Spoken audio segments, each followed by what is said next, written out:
We are honored to have you with us today, and we feel your presence. So let me welcome you by saying the floor is yours, President Zelensky.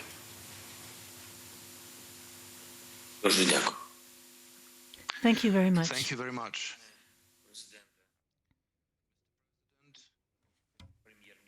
Mr. Prime Minister, members of the government, members of the parliament, the nation of Norway, for me, it's a big honor to address you on behalf of the Ukrainian people.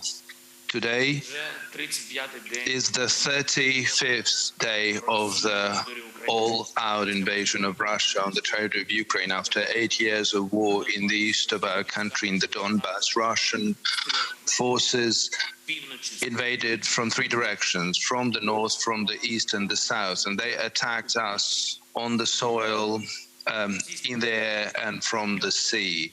Russian missiles and air bombs are hitting our cities and civilian infrastructure on the daily basis, every night. For the Russian forces, there are no prohibited targets. They attack everything, starting from hospitals to airports, starting from food warehouses to housing blocks, and the losses are colossal.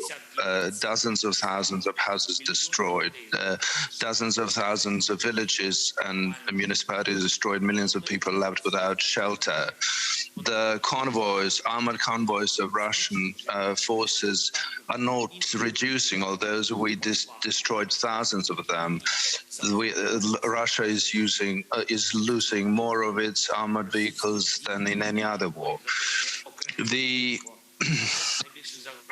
solidity of Russian army in their behavior needs special attention, because this is the biggest threat since the Second World War. Ukrainian ports in the Black and the Azov Sea are blocked by Russia since the day one of the invasion. About hundreds of vessels cannot enter the Mediterranean. Some of the vessels were simply taken over. This is the freebooting for the sake of stealing the cargo. Some of the vessels were attacked by fire, but this was not by chance. They have also mined the sea, and now the sea mines are drifting in the water, and this is the danger for any vessel, for any port, for any country in the Black Sea region.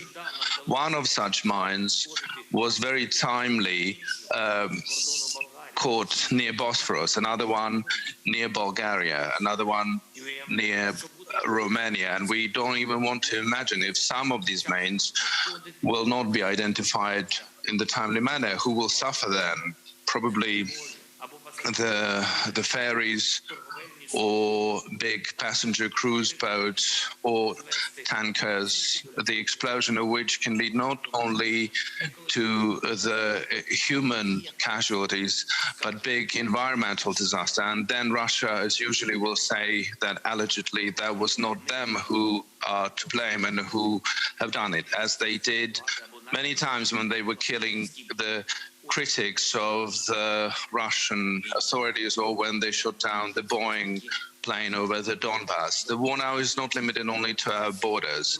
No other country since the Second World War and the Nazi aggression in the sea have been such a threat to the marine and seafaring.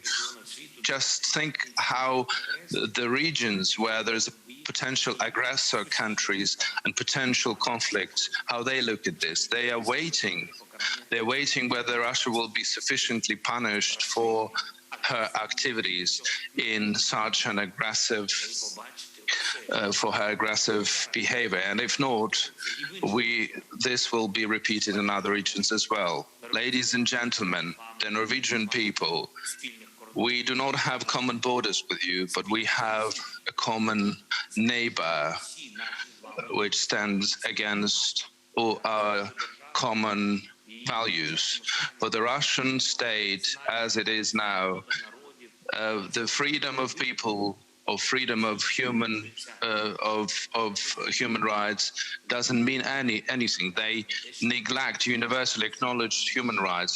Not only do not they have the safety for the minorities, they can be killed and they are being killed. And I'm sure that you know about that. You know that they don't have the supreme кордонів, але у нас з вами є спільний сусід, який заперечує усі наші з вами and destroying democracies is their multi-year policy.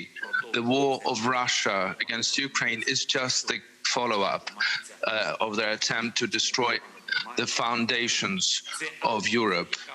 And this aggression is targeting not just our borders, but beyond. And I think that you are experiencing new risks on your border with Russia. In the Arctic region, they have accumulated such a big army force that cannot be explained by any common sense. Against who and why are they doing this? The future of Europe and the whole continent, from north to south, from west to east, is decided now. And in the Ukrainian soil, in the Ukrainian air, in the Ukrainian sea. For your soldiers not to have to protect the countries of the eastern flank, for Russian mines not to be drifting towards your ports and fjords, for your people not to have to get used to the air attack alarm, and for Russian tanks not to be accumulated on your border, we have to stand together in our attempt to stop the aggression of Russian Federation. I'm grateful to your government and all of your society for the tangible assistance that has already been provided in terms of armament. In the first place, you have made historic steps by providing us with what we need in our fight for freedom and against the tyranny. But the war is going on. Russia is deploying new forces on our terrain to try to continue destroying us, destroying Ukrainians. We have to do more to stop this war, and first and outmost is weapons. The freedom should be armed, not worse than the tyranny. And I will be very specific. In your chamber, believe me, here right now, we are losing specific people, specific cities. So I want to name specifically what we need. We need anti-ship missiles, Harpoon. We have anti-air defense systems, NASAMS, also anti-armored vehicles systems, ultra old scope of this. The weapon that you can help us with will be used only to defend our freedom and your freedom, only for the protection of the freedom and security that you are enjoying together with other European nations.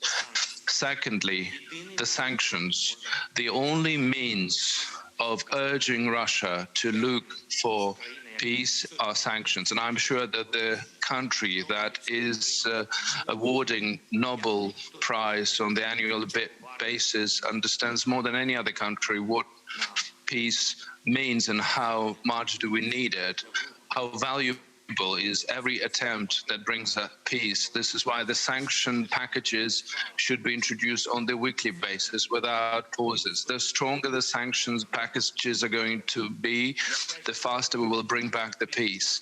I'm grateful to Norway for joining the sanctions of the European Union, but I want to ask you to do another important thing. It's important for European companies not to be helping this war machine, which has already destroyed and killed thousands of our people and destroyed dozens of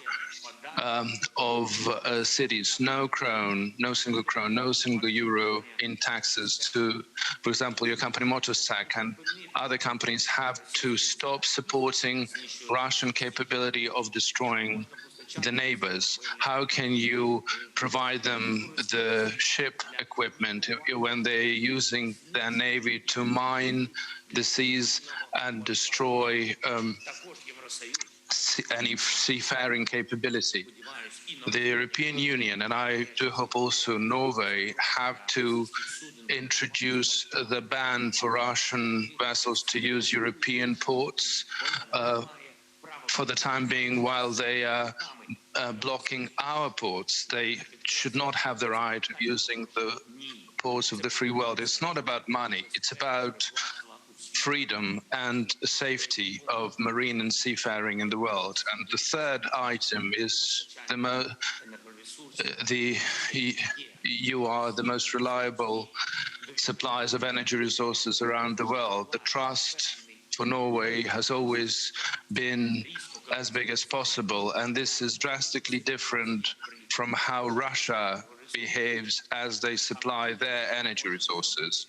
You can make a decisive contribution to the energy security of Europe by providing the necessary resources both for the countries of the European Union and for Ukraine. We already started the dialogue on the supply of about 5 billion cubic meters of gas for the next heating season. And I do hope that this will become the basis for our long-term cooperation in this area. Ladies and gentlemen, the people of Norway, our common way is that we always meet in the history, in the times that are not easy but decisive for Europe. Like 1,000 years ago, when Norwegian Vikings were our guests in Kiev, and they participated in the establishment of the first Kievan state. The lands of Rus and Ukraine was called in the Norwegian sagas, Gardarika, and this is where the fortresses that our and your forefathers used to share. Now the bombs are flying into this terrain, into the territory where Yelizaveta Yaroslavna, the wife of Harold III, the mother of Olaf, the grandmother of Magnus III, and great-grandfather of Eystein I, and Sigurd. These are the pages of our common history, the history of the Kievan Rus. This history was created here on this land together with our people, and nowadays we're jointly defending it. This also happened 77 years ago, when Ukrainians were with other nations of anti-Hitler coalition liberated Europe from the Nazi occupiers. The first soldier who entered in the liberated Hirkenes in October 1944 was Ukrainian national from the city of Sumy, by the name of Kompanets. Now in his motherland, in Sumy Oblast, they have heated battles going on with Russia. Ukrainians were coming together to push back this aggression, to protect our state and our way of living, the democratic and free way of living, with the protection of rights and freedoms for everyone. The price is terrible for us.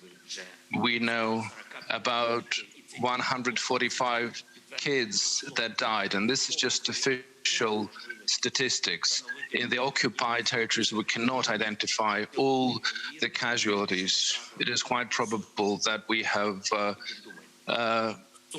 lost hundreds of kids, just kids. And after this war, we will have not to just restore our land physically, rebuild our cities, demine our lands and our seas. We will have to do the rehabilitation of people, both civilians and the soldiers, to treat them after the wounds and what they have gone through. I know that your country has a vast experience in rehabilitation, and this is something that you could help us with as well. And I would like to invite you to join our project of restoration of Ukraine. The tremendous losses that we have incurred means that the amount of investments needed will be huge, and as one of the most important responsible investor, Norway can do a lot to bring back the stability in the east of Europe. And then I'm sure we'll be able to borrow one of your beautiful traditions, a tradition that characterizes you as peace-loving people, as the society which is built on the principles of goodness. On the day of the Constitution, on the annual basis, you organize the parade of school children. The children from all parts of Norway take part in this parade, and this year, together with your children, you will have also Ukrainian children marching. Our Ukrainian children who arrived to seek shelter in Norway. And I do hope that very soon, when we will be able to restore peace in Ukraine, and this will happen indeed, I will have an opportunity to invite you, together with the children, to participate in such a parade during one of our holidays in Kyiv, to celebrate our common freedom, our common right for the happy future for our children in the peaceful times in Ukraine, in Europe. Because if the rock clashes away from Europe, Europe becomes smaller. So we have to make sure that such a strong rock as Ukraine would always be together with Europe, and only together with Europe. Thank you. Thank you, Norway. Slava Ukraini.